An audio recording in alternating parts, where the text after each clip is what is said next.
il est impossible, et j'insiste, qu'à un homme qui n'a pas Dieu d'aimer dans son cœur. Parce que l'amour ne peut être dans le cœur d'un humain que quand le Saint-Esprit les dépose. Quand un fumeur donne à son ami une cigarette, vraiment, il est en train de tuer son ami. La cigarette tue. Tout acte d'amour que je peux poser en dehors De Jésus. de Jésus, ce n'est pas l'amour. Non, parce que l'amour, c'est la nature de Dieu. Est-ce que c'est pas juste faire le bien aussi à l'autre? C'est Est-ce quoi que faire le j'ai bien à forcément l'autre? besoin de Jésus pour ça? On ne peut pas faire du bien sans Jésus. Quel est ce Dieu qui ne bénit que les pasteurs titulaires? Oh my God. Quel est ce Dieu qui ne bénit que les visionnaires? Mais on dit que c'est parce que les visionnaires, justement, vous dépensez plus que tout le monde. Ok, je ne savais pas que l'œuvre de Dieu était une boutique. Jésus-Christ a donné sa vie, il a donné plus, mais il n'a pas récolté seul. Moi et vous, hommes de Dieu, nous sommes aujourd'hui enfants de Dieu, co-héritiers du Seigneur. La Bible dit qu'il est le premier-né parmi plusieurs. J'ai un message clair pour l'église du Congo. Où est la part de la veuve? Où est la part de l'orphelin?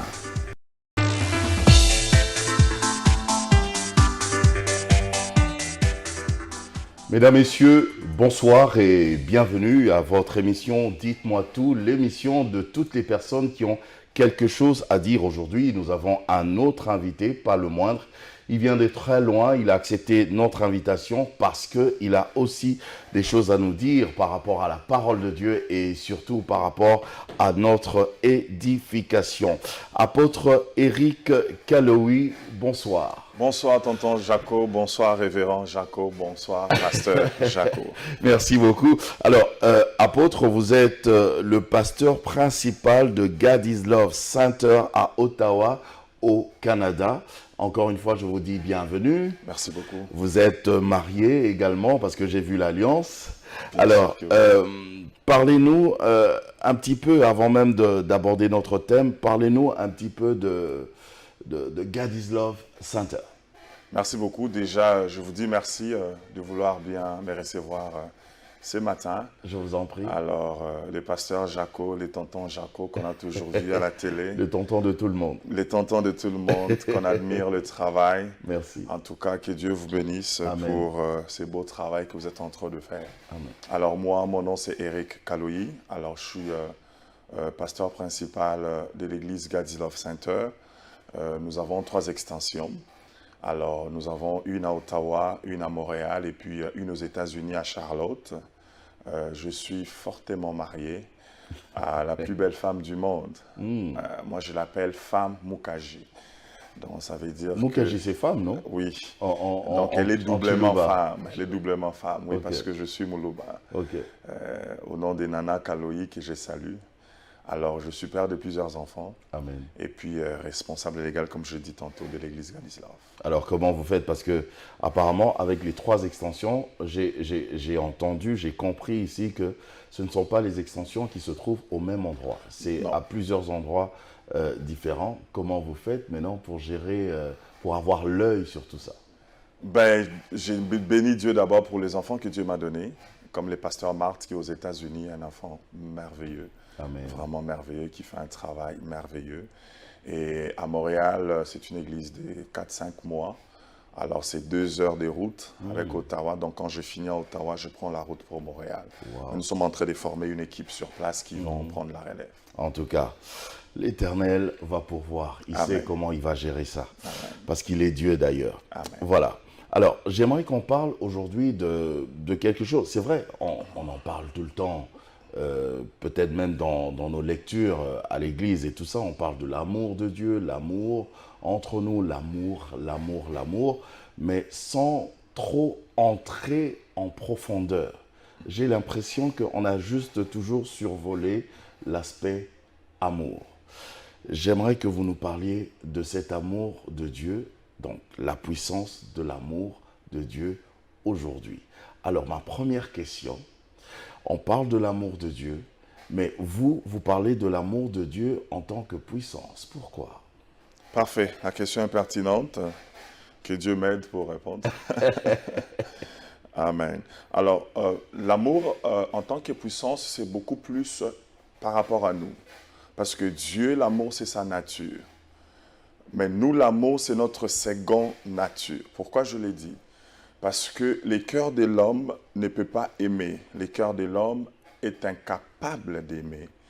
Mais la Bible dit ceci dans Romains 5,5. Il dit, « Or, l'espérance ne trompe point, parce que l'amour de Dieu est répandu dans nos cœurs par le Saint-Esprit qui nous a été donné. » Et quand nous donnons notre vie à notre Seigneur Jésus-Christ, le Saint-Esprit dépose l'amour de Dieu dans notre cœur.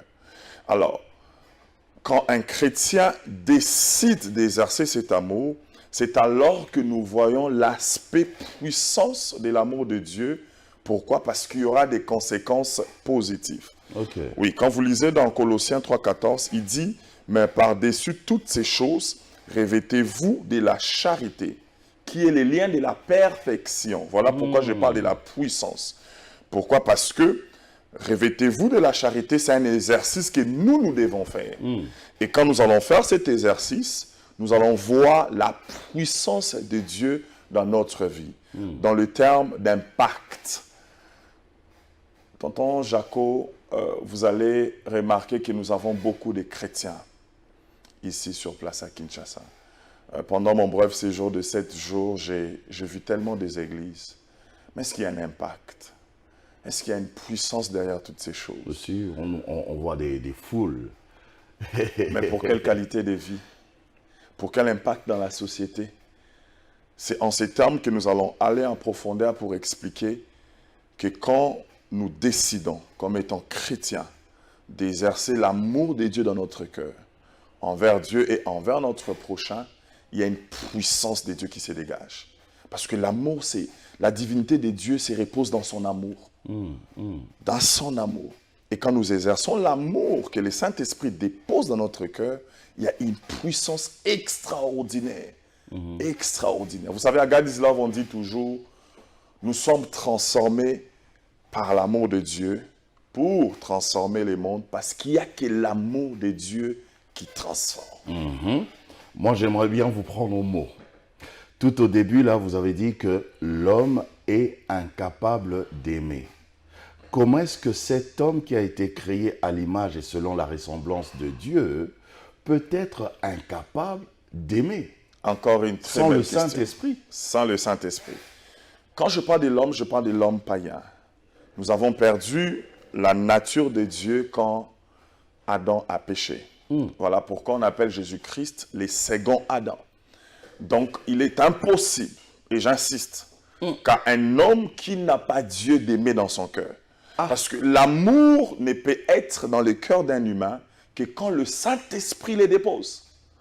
Mais alors, quand bien même l'Esprit de Dieu le dépose, il faut l'exercer. Et voilà pourquoi nous avons toutes ces choses dans le monde. C'est par manque d'amour, parce que la Bible le dit que le cœur de l'homme est méchant. C'est la Bible qui le dit, tortué. Si je prononce bien les mots, c'est la Bible qui le dit, c'est pas moi. Donc, on ne peut aimer que par le Saint-Esprit. Comme j'insiste encore, mais il faut prendre la décision, comme la Bible le dit, d'exercer cet amour. Voilà pourquoi je viens de vous le lire. Il dit, revêtez-vous de la charité. Ça veut dire, c'est un acte à poser, c'est une décision à prendre, c'est une culture à apprendre. Et c'est un caractère. On doit s'imprégner de cela. C'est ça, s'approprier de cela. Oh, mais les gens, parfois, quand ils regardent, ils disent mais regardez, par exemple, les fumeurs, comment ils s'aiment. Ils peuvent se donner des cigarettes comme ça et tout ça. Vous vous dites, non, non, non. Quand on est païen, on n'a pas encore l'amour. Bon, d'accord. C'est quoi l'amour? Vous êtes rempli du Saint-Esprit aujourd'hui parce que vous me posez des questions très, très, très importantes. Quand un fumeur donne à son ami une cigarette, non, il est en train de tuer son ami. La cigarette tue, c'est pas ça l'amour. L'amour, se repose pas seulement dans les données. C'est quoi l'amour? L'amour, c'est Jésus-Christ. L'amour de Dieu, c'est comme la Bible le dit tantôt dans Colossiens 3,14. L'amour, c'est Dieu que l'Esprit de Dieu dépose dans ton cœur. Et lui-même, il explique bien en disant, en répondant à une question d'un apôtre, il dit, la plus grande loi, c'est d'aimer Dieu plus que toute chose et d'aimer son prochain comme soi-même. Donc l'amour, c'est exercer la parole de Dieu. L'amour, c'est laisser libre le Jésus-Christ qui est dans notre cœur, le laisser libre de s'exprimer. Bien sûr que nous avons plusieurs sortes d'amour. Oui. Moi, je parle pas de l'amour éros qu'on peut trouver entre femmes et puis hommes. Moi, je parle de l'amour agapao, l'amour entre frères et sœurs. C'est ça. Donc, en gros, c'est ça. En gros, c'est ça. Ok, d'accord. Alors, si je comprends bien, tout acte d'amour que je peux poser en dehors de Jésus, ce n'est pas l'amour. Non.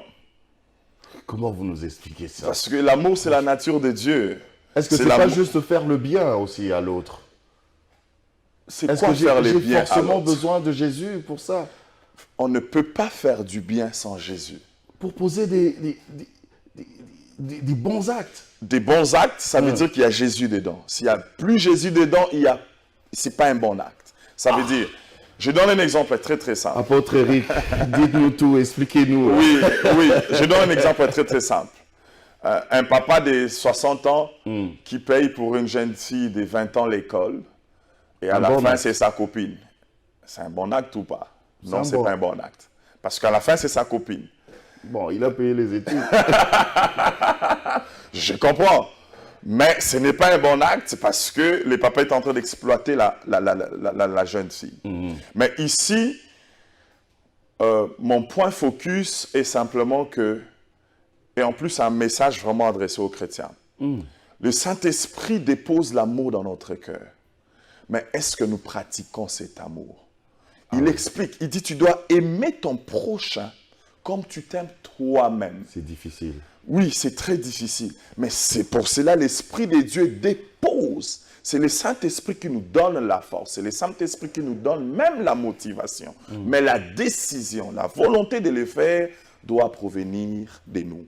Voilà pourquoi Dieu nous a mis ces messages dans le cœur pour essayer de sensibiliser les chrétiens.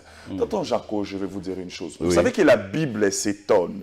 Il y a une catégorie de personnes, des chrétiens, qui étonnent la Bible. Et la Bible se pose la question et sans avoir vraiment la réponse. Je vais vous lire une pensée biblique. Je vous en prie. Alors, écoutez ce que la Bible dit. La Bible dit ceci. Nous sommes dans 1 Jean 4. Nous allons lire le verset 20. La Bible dit, si quelqu'un dit « j'aime Dieu » et qu'il haïsse son frère, c'est un menteur. Ok? Ça, c'est la Bible qui a dit. Oui. C'est pas nous. C'est un vrai menteur, j'ajoute. Donc Dieu est radical là. C'est clair. Maintenant, écoutez la question que Dieu se pose. Il dit, si quelqu'un dit, non, il dit, car c'est lui qui n'aime pas son frère qu'il voit. Comment peut-il aimer Dieu qui ne voit pas? Question. Je ne sais pas si quelqu'un peut me répondre. Vous savez, on a l'habitude de venir à l'église. Oh, j'aime Dieu, j'aime Dieu. J'aime Dieu, j'ai pris, j'adore, j'ai pleure. Mais papa Eric est là, je l'aime pas. Comment je traite mon voisin, ma voisine? Comment je le traite? Comment on peut aimer Dieu qu'on ne voit pas? Je parle aux hommes spirituels. J'ai beaucoup entendu des enseignements sur la spiritualité. C'est quoi la spiritualité? Comment on peut prétendre aimer un Dieu qu'on ne voit pas sans pour autant aimer celui qui est créé à l'image de Dieu? Qu'on voit. Qu'on voit. Pasteur Jaco. Regardez comment, même dans l'église, il y a la méchanceté. Nous, quand on apprenait à servir des Dieu... empoisonnements maintenant, il y a beaucoup de choses, des enlèvements même, j'ai appris. Parce que nous avons prêché l'amour, mais nous n'avons pas vécu l'amour. Les actes qui accompagnent l'amour. Non. L'amour n'est pas une prédication, l'amour est une vie. C'est ça les problèmes. C'est pour ça que vous avez dit, il faut l'exercer. Il faut l'exercer. Le Saint-Esprit dépose l'amour. Dépose l'amour. Et nous, maintenant, on doit l'exercer. L'exercer. Nous avons prêché l'amour, mais nous n'avons pas vécu cet amour. Je vous pose une question simple. un ministre qui visite mon église et qui voit comment je traite mes vice-pasteurs, penses-tu que ces ministres vont me prendre comme modèle en termes de gestion? Non. Quel est ce Dieu qui ne bénit que des pasteurs titulaires? Oh my God! Quel est ce Dieu qui ne bénit que les visionnaires? Mais on dit que c'est parce que les visionnaires, justement, vous dépensez plus que tout le monde.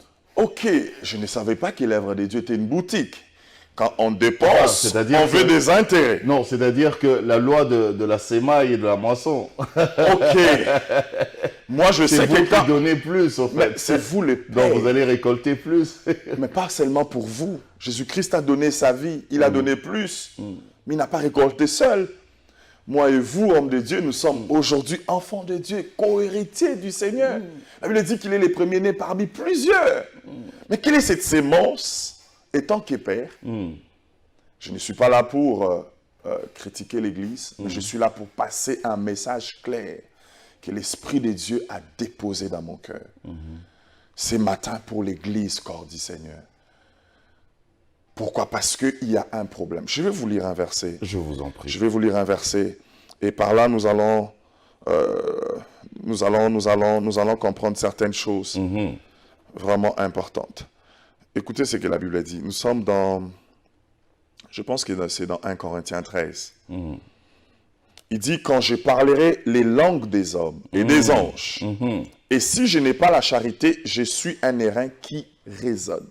La charité ou l'amour? C'est ça. La charité, dans d'autres versions, dit l'amour. D'accord. Ou une cymbale qui retentit. Quand j'aurai les dons de la prophétie, la science de tous les mystères, c'est la Bible qui le dit, la science de tous les mystères. Il y a tellement de mystères à l'Église. C'est bien, c'est bien. Et toute la connaissance. Et toute la connaissance. Donc la connaissance dans son entièreté. Quand j'aurai même toute la foi jusqu'à transporter les montagnes. Mais écoutez la suite. Si je n'ai pas la charité, je ne suis rien. Rien, ça veut dire je ne pèse pas. Je n'ai pas de puissance. Dieu est radical. Oui, il dit quand j'aurai la foi jusqu'à transporter la montagne, je ne suis rien si je n'ai pas d'amour. Avoir la foi, c'est bien. Parler des nouvelles langues, c'est bien. Déplacer les montagnes et tout ça, c'est bien. Mais sans l'amour, tu n'es rien. Zéro. Donc ça veut dire que sans amour, c'est creux. C'est creux. Il ne pèse pas. Il n'y a pas de puissance, il n'y a pas d'impact. Et j'en profite pour répondre à une question qui m'a été posée dernièrement. Mais pourquoi il y a plusieurs signes aujourd'hui dans nos églises? Il n'y a pas d'impact même en termes de société. Qu'est-ce qui se passe? Il n'y a pas d'impact. Pourquoi? Parce que l'amour n'est pas exercé. La Bible le dit ici.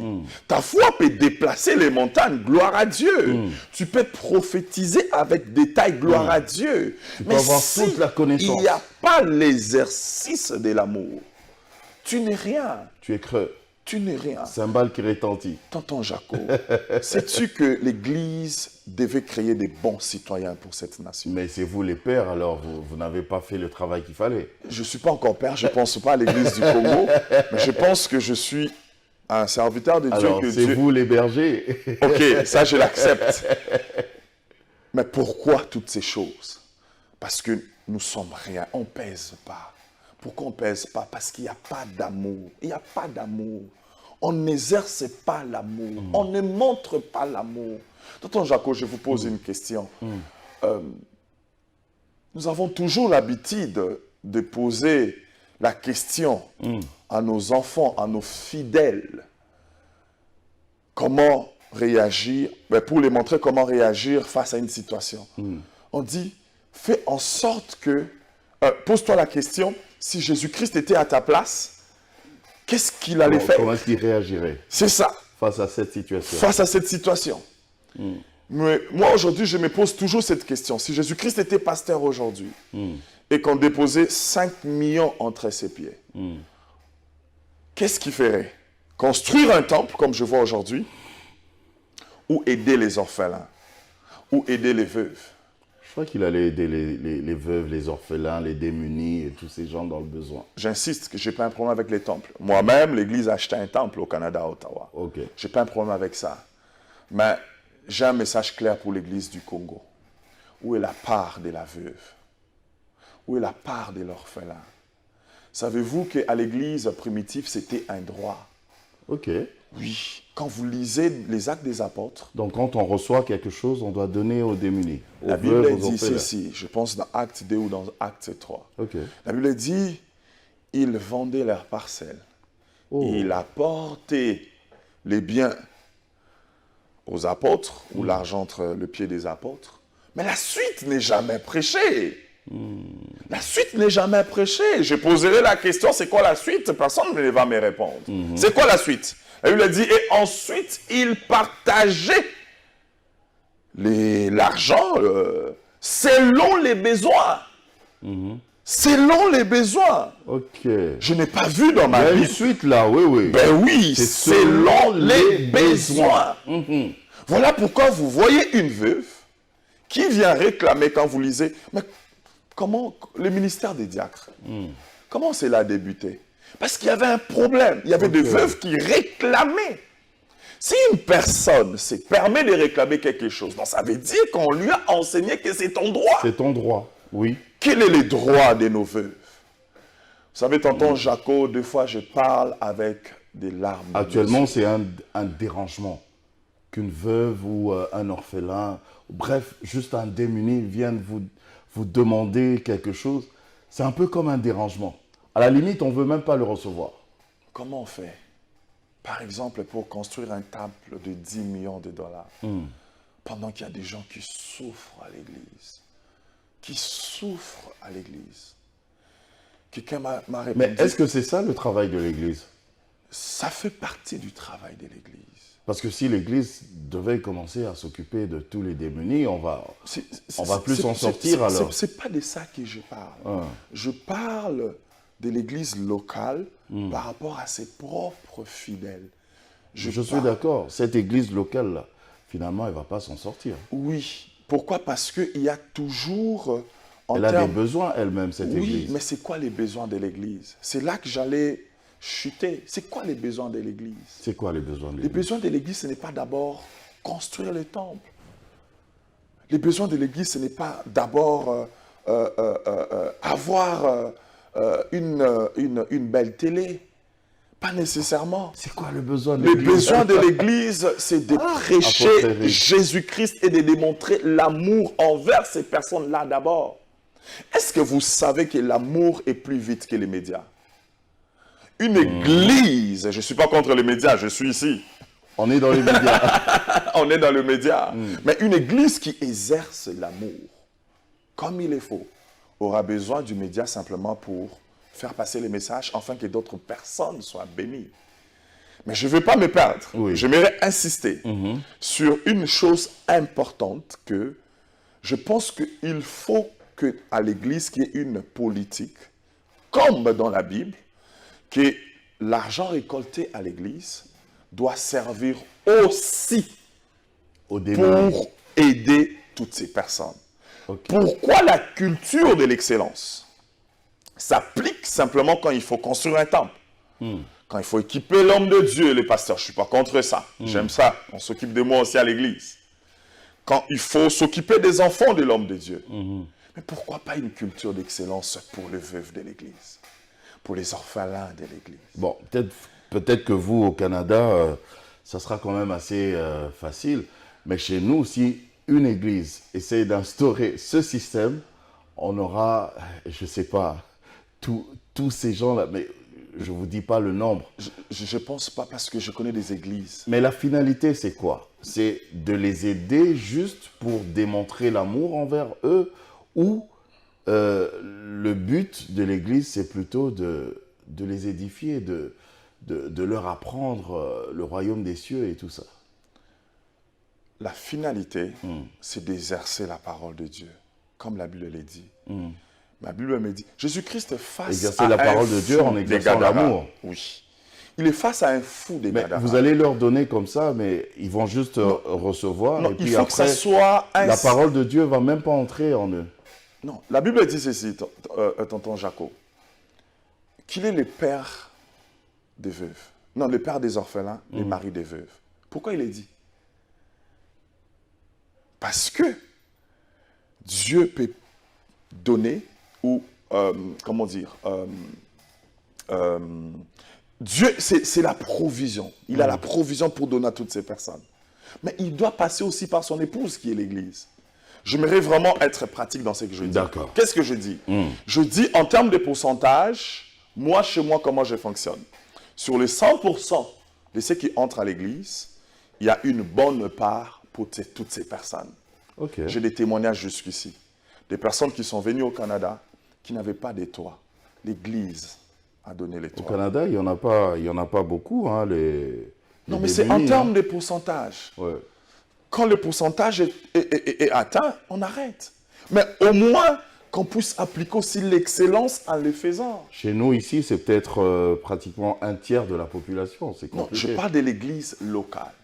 L'église locale. Si oui. chaque église Oui. avait cette politique, ça allait nous aider. Je suis conscient que Jésus-Christ n'a pas fini tous les problèmes dans ce monde.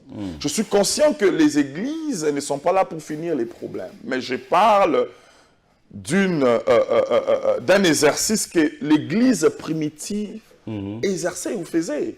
La Bible dit que c'était partagé selon les besoins de chacun. Si eux, ils étaient capables de le faire, si nous le faisons, tout le monde peut le faire. C'est question d'enseignement. Voilà pourquoi nous sommes là pour lancer un message. Tu peux décider que ça soit 15%, 20%, 30%. Tout dépend de la vision de Dieu. Oui. Mais au moins qu'il y ait un système, une politique pour aider toutes ces personnes. Sinon, nous prêchons l'amour, mais nous ne vivons pas l'amour. Si on ne peut pas aller jusque-là, parlons même de nos collaborateurs, pasteur Jaco. Oui. J'ai beaucoup aimé et j'ai béni Dieu pour notre papa, le pasteur Dominique Ngoy. Il a acheté des maisons pour ses collaborateurs. Oh, c'est vrai? Oui, d'une valeur de plus de 1 million de dollars. Il a acheté des maisons. Des maisons à ses collaborateurs. à 4 de ses collaborateurs. Ils sont propriétaires actuellement.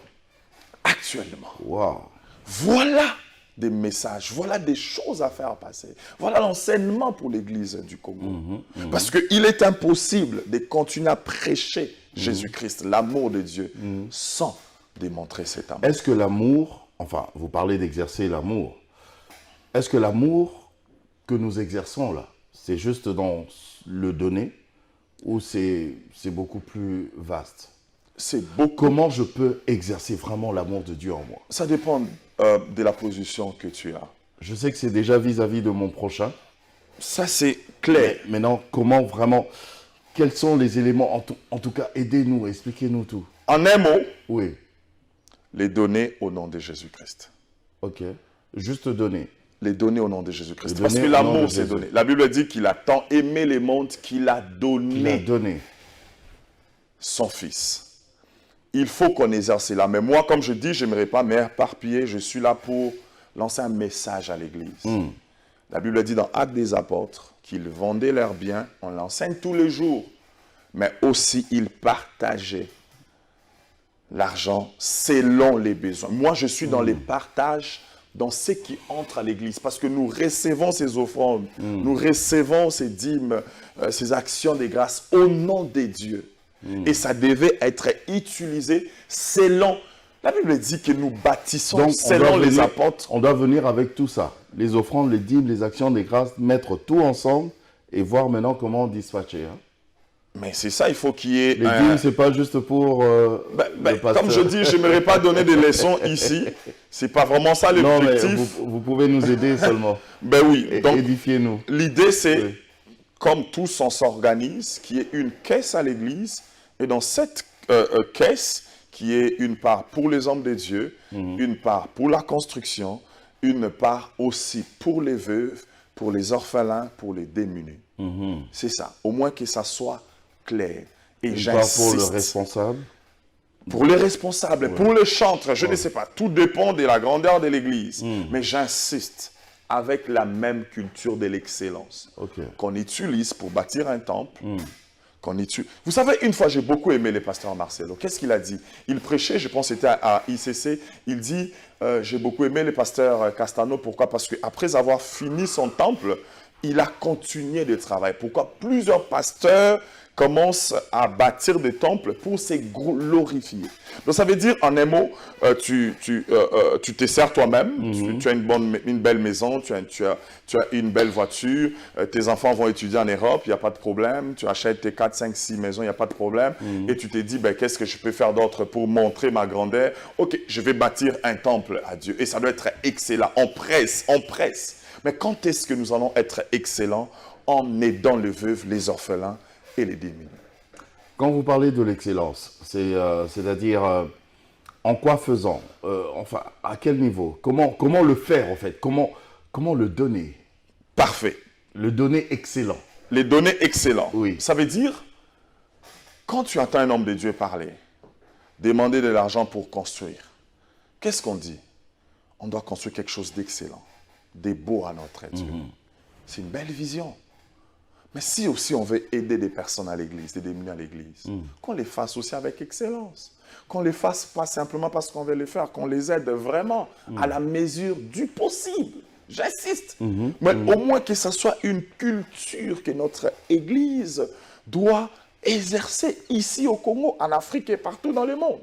C'est une partie de l'église. Jésus-Christ, face à ces fous des Gadara, il exerce la puissance sur lui, les fous est guéri, et la Bible dit, il donne à ces fous des habits. Il donne des habits. Nous avons plusieurs fous des Gadara qui ont été guéris dans nos églises. Il n'a pas seulement guéri. Non, il a donné aussi. Oui, parce que tu es guéri, tu ne restes pas avec tes habits délabrés. Il faut bien changer. Mais des habits excellents. Excellents. Excellent. Que tu pourrais porter toi-même. Pas juste dire en fait, c'est ça. C'est ça. Quand la Bible dit aime ton prochain comme toi-même, ça veut dire que quand tu veux exercer les données, tu le fais comme si c'était toi. Quand tu décides de faire un orphelinat, par exemple, aide ces enfants comme si c'était tes enfants. Ne les fais pas parce que... dans les bonnes conditions. Comme pour tes enfants. Comme pour tes enfants. Il ne faut pas les faire. Ne prends pas juste des lits comme ça. Non. Des matelas comme ça. Il ne faut pas faire des choses simplement pour remplir des statistiques.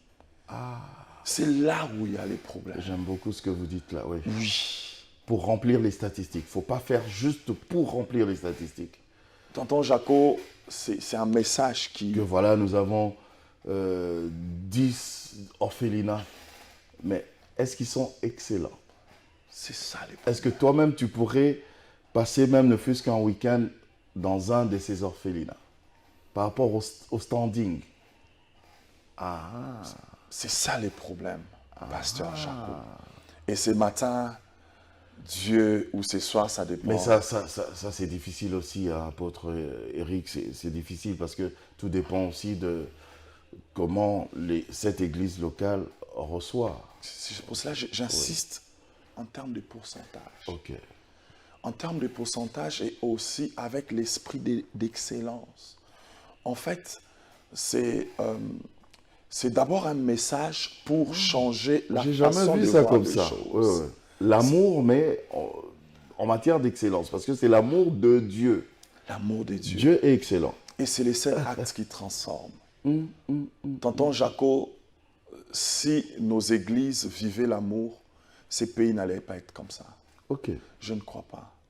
Comment expliques-tu qu'un ministre ou, je ne sais pas, un chef quelque part peut aller dans son bureau et puis prendre les salaires de tout le monde? Parce qu'il le voit aussi à l'église. Il voit. Mais non, mais qu'est-ce que vous dites là? Eux, ils sont les politiques. Ils font leurs affaires. Mais ils viennent dans nos églises.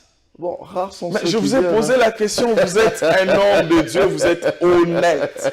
Est-ce que l'Église, en termes de gestion, peut être un modèle pour l'État?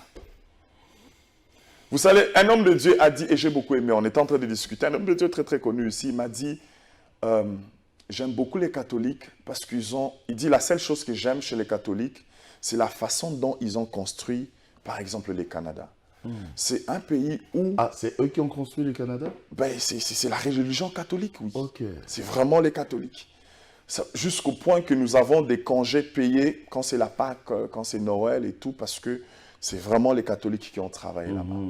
Est-ce que vous savez que chez nous, pour qu'un enfant puisse finir les études, il doit faire du bénévolat? La place de l'autre est importante chez nous.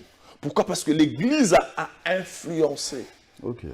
Si ici, l'Église du Congo commence à vivre l'amour, je vous assure que l'Église va influencer pour beaucoup. Ok. Pour beaucoup. Je n'aimerais pas entrer dans la politique, mais je suis conscient que Dieu nous a donné un bon président. Oui, je suis conscient de ces choses. Amen.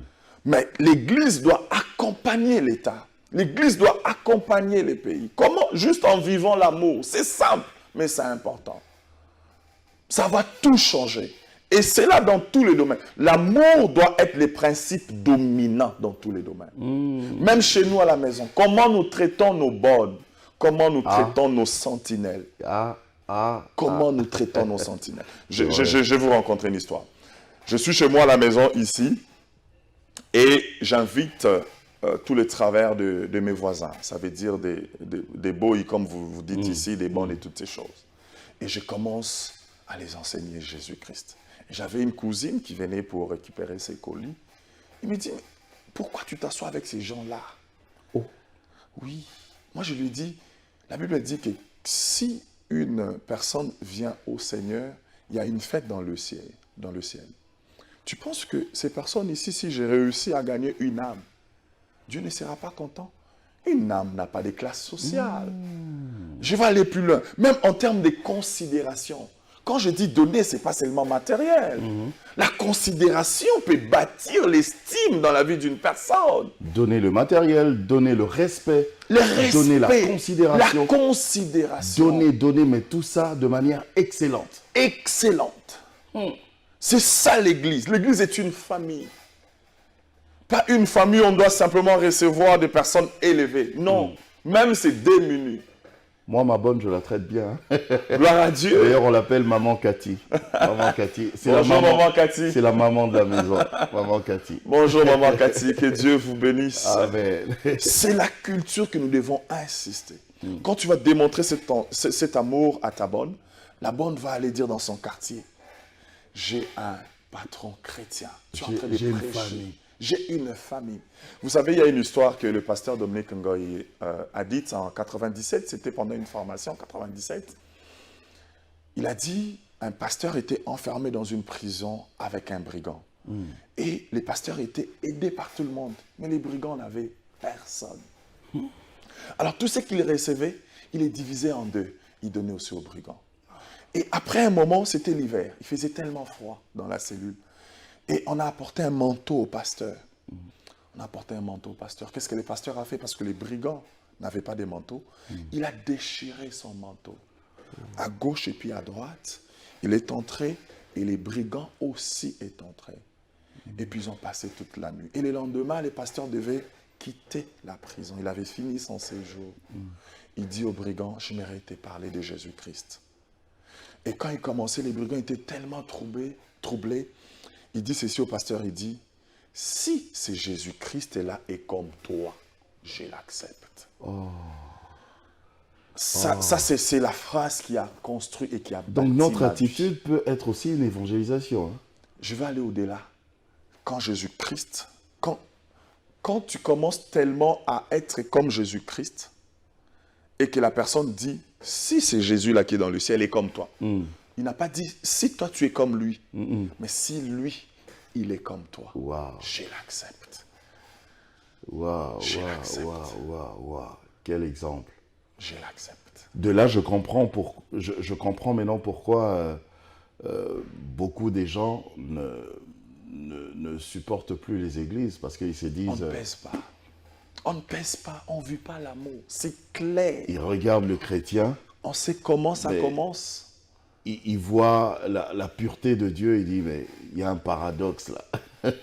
Il y a un grand écart. Et puis j'ai remarqué, ici, on a catégorisé des péchés. Hein? Donc ici, quand on dit qu'on est saint, c'est seulement quand on n'est pas divorcé, quand on a une bonne réputation, c'est bien. On n'est pas dans l'impudicité. On n'est pas dans l'alcool. Ça, c'est bien. Mais comment tu traites? La Bible dit que tu es un menteur. La Bible dit même celui qui haït son frère, c'est un meurtrier. Oh! C'est la Bible qui le dit. Waouh! Non seulement tu es un menteur, mais tu viens de tuer quelqu'un. Combien de personnes ont perdu la vie parce que, à cause de notre insensibilité? Ce message, c'est pour réveiller notre sensibilité en tant qu'enfant de Dieu. Tu ne peux pas prétendre aimer Dieu si tu n'aimes pas ton prochain. C'est un mensonge. Et ce matin, j'ai fait un appel. Exerçons l'amour de Dieu partout où nous sommes. Pas seulement à l'église. Tu es cadre quelque part. Tu es chrétien. Les gens ont la facilité d'amener des actions de grâce à l'église, des offrandes, des dîmes.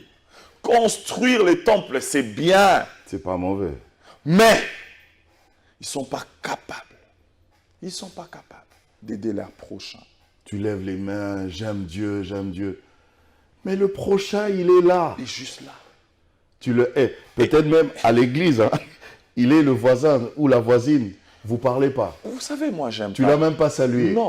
Vous savez, on s'est tellement arrangé que aimer devient suspect. Moi, j'ai rencontré des problèmes. Oui, aimer devient suspect. Oui. Tu aimes quelqu'un, tu l'aides sans intérêt. La personne te dit, non, moi, on m'a prêché, on ne fait rien sans intérêt. Mais quand je dis sans intérêt, ça veut dire que je l'ai fait pour l'intérêt de Jésus. De Jésus.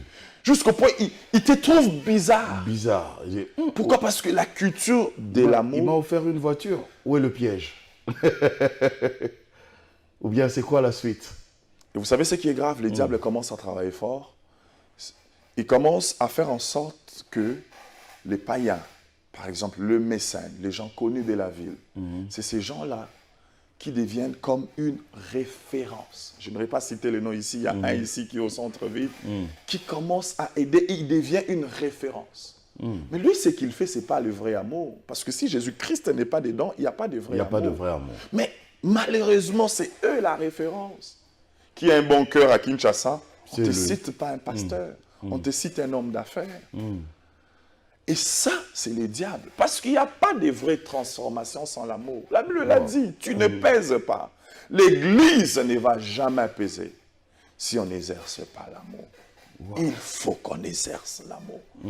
L'amour transporte la divinité de Dieu. L'amour impacte, l'amour transforme. Et comme je l'ai dit... Parce que vous avez dit l'amour, c'est Jésus. L'amour, c'est Jésus. C'est la parole de Dieu. Ok. Donc l'amour, c'est une personne. L'amour, c'est une personne. Okay. La grâce, c'est une personne. La grâce, c'est une personne. C'est la personne de Jésus. De Jésus. Ok.